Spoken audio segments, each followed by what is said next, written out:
मेरा उन्वान तरबियत क्यों, इस पर मैं गुफ्तगू करना चाहता हूँ। इसकी सबसे बड़ी वजह क्या है? आज हम जिस माशरे में रहते हैं उसमें चाहे खां नौजवान हो, बूढ़े हो, बच्चे हो, अमीर हो, गरीब हो, उस्ताद हो, तलबा व तालिबात हो, हर कोई परेशान है।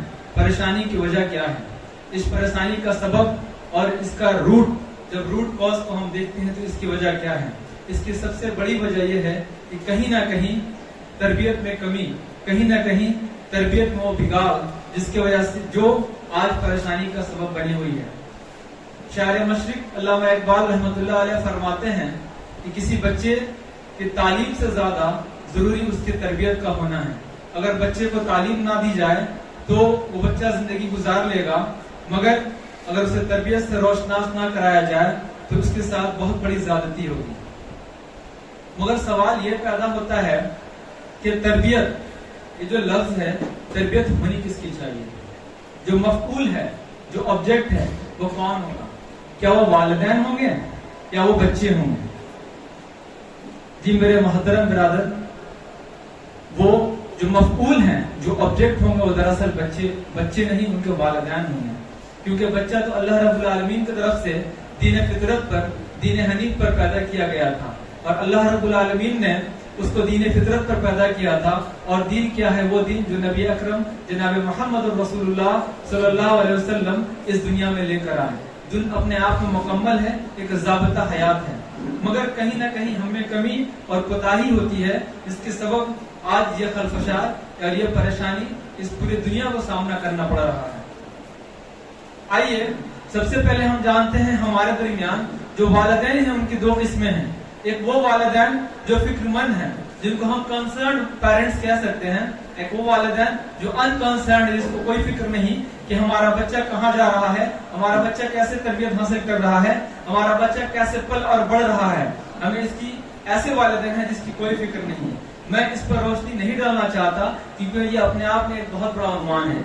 मेरी बहस दरअसल कंसर्न पेरेंट्स है, वो वालिदैन जो फिक्रमंद है अपने बच्चे को लेकर, वो वालिदैन जो कुछ करना चाहते हैं अपने बच्चे को लेकर, वो वालिदैन जो अपने बच्चे को रोशन मुस्तकबिल देना चाहते हैं। इनमें भी दो तरह के लोग हैं। एक वालिदैन वो हैं जो अपने बच्चों को सिर्फ दुनियावी तालीम सिर्फ इस मकसद के तहत देते हैं कि उसकी लाइफ स्टाइल अच्छी हो जाए, उसके रहने सहने का लाइफ स्टैंडर्ड अच्छा हो जाए, उसके पास पैसा हो, दौलत हो, गाड़ी हो, और आला से आला तालीम याफ्ता इसलिए बनाना चाहते हैं कि वो दुनिया में अच्छी जिंदगी गुजार सकें। पेरेंट्स की, कंसर्न पेरेंट्स, फिक्रमंद पेरेंट्स की एक किस्म ये है।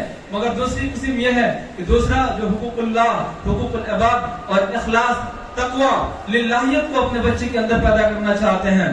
देखें, जब बच्चे को आप लिल्लाहियत की तरफ, हुकूकुल इबाद की तरफ, अल्लाह और उसके रसूल के पहचान की तरफ उसको राग़िब कर रहे होंगे तो जाहिर है वो बच्चा दुनिया में भी एक अच्छी जिंदगी गुजारेगा, और इंशाअल्लाह इस दुनिया से जाने के बाद भी उसकी जिंदगी वो जो गुजार कर गया वो कामयाब होगी।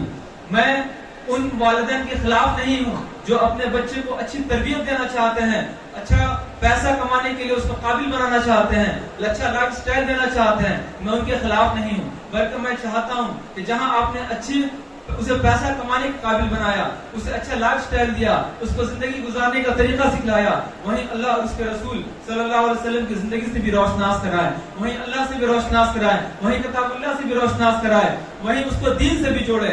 ये वो बच्चा है जो आगे जाकर आपको भी फायदा देगा, आगे जाकर आपके माहौल को भी फायदा देगा, आगे जाकर आपके समाज के लिए भी फायदेमंद साबित होगा। इंशाअल्लाह जब आप इस दुनिया में नहीं रहेंगे तब आपके लिए वो सदका जारिया बनेगा। आइए, मगर मैंने बात शुरू ये की थी कि सबसे पहले जो मफऊल होता है, जो ऑब्जेक्ट होता है, जिस पर काम करने की जरूरत है, वो दरअसल वालिदैन है। और इसमें सबसे पहले वो शख्स जो शादी कर रहा है, जिसने शादी के लिए सोचा हो, उसने जिंदगी जैसे गुजारी, मगर जब उसकी शादी का वक्त आता है, जैसे वो शादी के बंधन में बन जाता है, उसे सोचना चाहिए सबसे पहले वो रिस्क जो उसने कमाया वो हलाल का था या हराम का था। क्योंकि उसके जिस्म में बनने वाला वो खून, पानी का वो कतरा जिससे मादरे रहम में बच्चे की नशोनुमा होती है, वो हलाल का है या हराम का है। अगर आपके पास हलाल का है तो मुबारक हो आपको, और अगर हराम का है तो ये लम्हा फिक्रिया है कि अगर आप जितने कितनी भी अच्छी तरबियत कर ले, मगर उस बच्चे की नशोनुमा अगर हराम की कमाई से हुई है तो इसका कोई फायदा आपको होने वाला नहीं है। इल्ला ये तो दुनिया में कुछ दिन आपको उसका फायदा दिख जाए, मगर आखिरत में इसका कोई फायदा आपको होने वाला नहीं है। लिहाजा जो भी हमारे यूथ है, जो भी हमारे जवान हैं, सबसे पहले मैं उनसे गुजारिश करूंगा कि हम देखें जो रिस्क हम कमा रहे हैं, जो रोजी अल्लाह ने हमें मुयस्सर की है, क्या वो हलाल की है या हराम की है। हम कहीं भी हो, किसी कारखाने में काम करने वाले हो, हम टीचर की प्रोफेशन से मुंसलिक हो, हम कहीं भी किसी सरकारी दफ्तर या प्राइवेट दफ्तर में काम करने वाले हो, क्या हम काम के दौरान तो डंडी नहीं मार रहे हैं। अगर हम डंडी मार रहे हैं, अगर उस वक्त को अगर हम जाया कर रहे हैं, जिसको हम आम लफ्ज में बोलते हैं फांकी मार रहे हैं, तो समझ लीजिए कि आपके वो मिनट, वो वक्त, उस घंटे में कमाई गई वो पैसा, कमाया गया वो पैसा वो हराम का होगा, और अपने बच्चे के परवरिश में वो पैसा लगा रहे हैं। इसमें सोचने की जरूरत है। दूसरी वो माएँ हैं, उम्मत की वो माएँ जिसमें बहुत बड़ा किरदार आपका है।